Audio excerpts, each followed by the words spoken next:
Fala galera desse canal super animado, sejam bem-vindos a mais um vídeo. E esse vídeo aqui, ele na verdade faz parte de toda uma sequência, de toda uma abordagem que a gente já trabalhou aqui com vocês.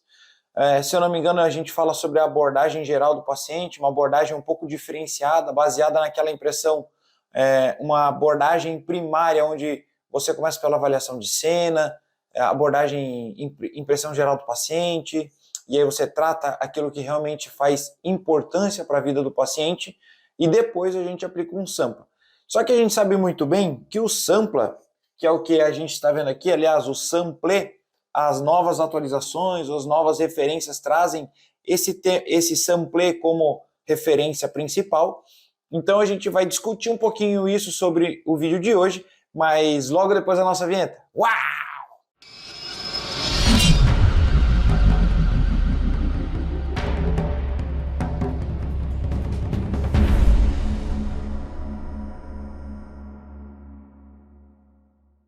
Bem, como a gente já explicou na introdução desse vídeo, o tema de hoje é SAMPLE. Ele é um mnemônico, o qual a gente consegue utilizar para fazer a entrevista do paciente.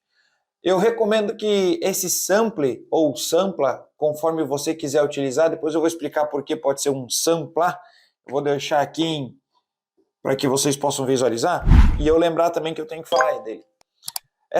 Esse mnemônico é uma sequência que você pode utilizar para fazer a entrevista do paciente.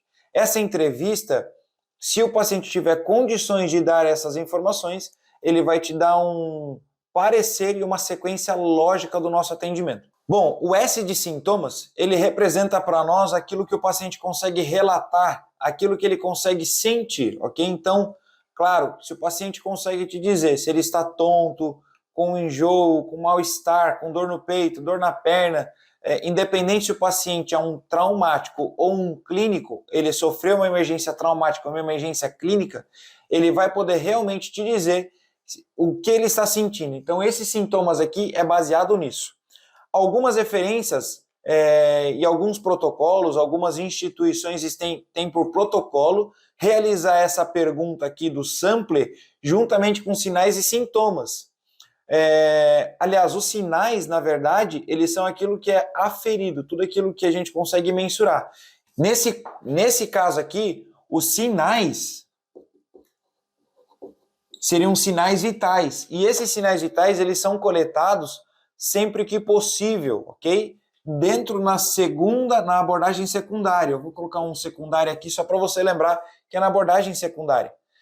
Talvez na abordagem primária não vai dar tempo de você coletar isso daqui com tanta precisão. Vai depender do estado crítico ou estado de instabilidade que o paciente se encontra. Bom, então deixando claro que a parte de sintomas a gente realiza, esse paciente que tenha nível de consciência e que você consiga dar credibilidade e acreditar na possibilidade dessas informações que ele está passando.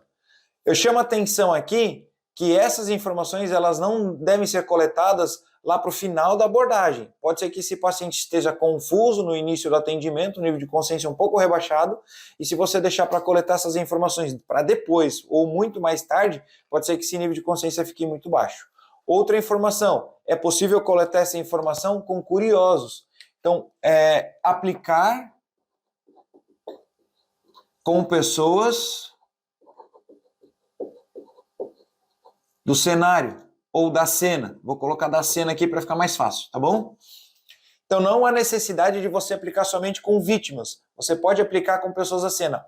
Um detalhe, eu já coletei muita informação com pessoas que são familiares ou até mesmo pessoas que são vizinhas da vítima, que elas conseguem te dar informações e muito boas. Vamos partir para a próxima letra. A letra A é de alergias. Bom, já apareceu na tela aí alergias escrito, vamos adiantar esse processo aqui. O que vai acontecer? As alergias é a pergunta que você vai questionar o paciente, a vítima, sobre possíveis alergias à medicação, a alimentos e possivelmente a alguma situação bem peculiar. Então vamos lá.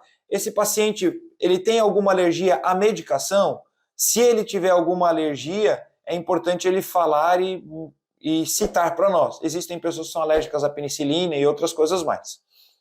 Se esse paciente for alérgico à alimentação, ele pode citar exemplos. Por exemplo, tem pessoas que são alérgicas a frutos do mar, tá bom? E esses frutos do mar podem gerar uma reação anafilática qualquer alergia pode gerar um choque anafilático.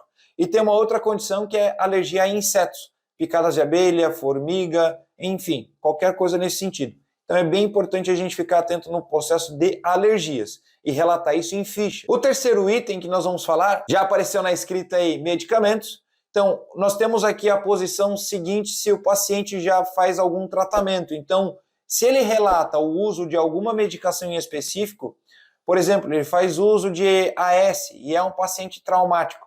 Então, lá nos sintomas ele vai ter dor, ele não tem alergia, mas ele relata o uso de AS para um possível tratamento de pressão arterial alta ou até uma diminuição de pressão ou uma facilidade e diminuição de formação de coágulo, enfim. Ele faz uso de AS, que é um antiagregante plaquetário. Essa informação para nós no trauma é muito importante. Se ele estiver sangrando, esse AS vai impedir com que ele tenha, ele entre em choque hipovolêmico muito rápido, ele não vai coagular o sangue, tá bom? Então é muito importante a gente ficar atento nessa informação aqui. E se conseguir coletar essas informações com as pessoas que estão na cena, fica melhor ainda. Aproveitando a parte de medicações que a gente já perguntou para ele, nós vamos perguntar o passado médico desse paciente. No passado médico, nós vamos nos perguntar ou perguntar para a vítima se essa medicação que ele recebeu, ele está tomando por conta ou se ele faz algum tratamento em alguma coisa específica. Por que é importante perguntar ter essa informação no passado médico? Para que a gente consiga avaliar o histórico. Um paciente clínico que já teve um histórico de AVC e ele está repetindo uma segunda sequência de AVC, é importante a gente ter esse cenário. Principalmente se tiver alguma pessoa que consiga dar mais informações. Ou um segundo cenário de infarto, ou um primeiro episódio de convulsão. Às vezes a pessoa ela tem convulsão por abuso de medicação e ela nunca teve convulsão antes. Então é importante a gente prestar atenção nisso daqui. Pode ser que ela tenha começado um tratamento, como já foi um caso que eu peguei, tá bom? É importante você ter essa noção aqui, se esse paciente fez isso ou não. Bom, essa informação de líquidos e alimentos é para a gente saber se ele passou mal por alguma intoxicação alimentar ou quando que foi a última ingestão de alimentação dele. Essa informação aqui, caso seja um paciente que necessite de cirurgia, é uma informação peculiar, porque por exemplo, se ele faz uso de medicação, se ele vai fazer uso de medicação sedativa ou algo nesse sentido na cirurgia, a equipe médica precisa estar ciente, porque ele pode vomitar isso no processo de anestesia, tá bom? Durante a cirurgia. Então, e claro, pode ser que o seu quadro que você está avaliando, o paciente está desidratado, com vômito, com episódios de diarreia e ele está com uma intoxicação alimentar. Vai que ele tem uma alergia a alguma alimentação e isso resultou aí em uma intoxicação alimentar que agravou o quadro dele. Então aqui nesse caso é importante você investigar. Faz quanto tempo que você comeu? O que você comeu? Eu atendi um caso de uma menina que desmaiou porque ela estava em jejum intermitente. Então nessa questão aqui eu matei a charada. É claro, quem me respondeu? Pessoas que estavam na cena, porque aqui fez toda a diferença. Ela não tinha condições de me falar, mas quem estava no cenário conseguiu me dar as orientações e falar, olha, ela já está sem comer desde as 8 da manhã. E isso eu estava atendendo ela, era 10h30 da noite, tá bom? Então é muito importante nós ficarmos atentos nessas informações aqui. Por último, aqui nós vamos preparar o nosso coração justamente para isso. O SAMPLE é o que a maioria das literaturas internacionais tem trabalhado, que seria o eventos.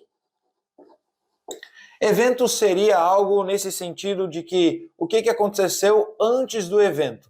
Qual foi a situação que ocasionou a ocorrência? Por exemplo, um acidente de carro, um acidente de moto, ou um estresse, alguma coisa nesse sentido. Mas eu confesso para vocês que também tem literaturas que ainda estão trabalhando com a palavra ambiente. Essa semana ainda estava revisando esse conteúdo e a palavra ambiente ainda aparece em algumas literaturas nacionais e internacionais. Então é importante a gente lembrar desse fator aqui, que se vai aplicar o E ou o A, pouco nos importa. Literatura atual, de 2018, 2019 para frente, trabalha com eventos. Antes, trabalha com ambiente. Se você vai aplicar um ou outro, não tem problema. Eu costumo dizer para os meus alunos o seguinte, se você vai aplicar o eventos, faça perguntas direcionadas para esse evento que você está visualizando. Se você está avaliando o ambiente em si, se você acha mais fácil decorar o samplado que sampler, altera apenas uma palavra, o ambiente também vai relacionar isso. Mas lembre que precisa estar associado a talvez aquilo que antecedeu a ocorrência, porque o ambiente não fala sobre isso, ele fala somente sobre o local em si. Já evento é um conceito um pouquinho mais amplo. Qual foi o evento que antecedeu a ocorrência? Às vezes pode ser uma discussão entre esposo e esposa, e a pessoa está desmaiada. Não que tenha sido uma agressão, mas que ela pode ter passado mal. Então é nessa condição que a gente tem que ficar atento. Eu, particularmente, uso os dois e aplico e reaplico o A e o E de acordo com a minha necessidade. Se você não fazer questionamentos para a vítima ou para quem está no cenário, ou até mesmo questionar o cenário em si, isso vai fazer diferença na hora que você for tentar fazer uma suposição de diagnóstico. A gente não pratica o diagnóstico em si, mas a suposição diagnóstica, uma possível hipoglicemia, uma possível convulsão, sei lá, tem tantas coisas que a gente pode suspeitar que é tão difícil até a gente exemplificar. Mas ficamos por aqui. Eu quero pedir para que você possa seguir o nosso canal, se inscrever, ativar o sininho. Nós temos publicação pelo menos uma vez por semana. Pode entrar nas nossas redes sociais também. Ela está aparecendo aqui na tela e tem muito conteúdo por aqui. Não só aqui, nessa plataforma, mas também em outras plataformas a gente tem um modo diferente de interagir. Então vem com a gente. Vai ser muito importante ter você nas nossas plataformas digitais. Eu agradeço, até no próximo vídeo. Um abraço e até mais. Valeu!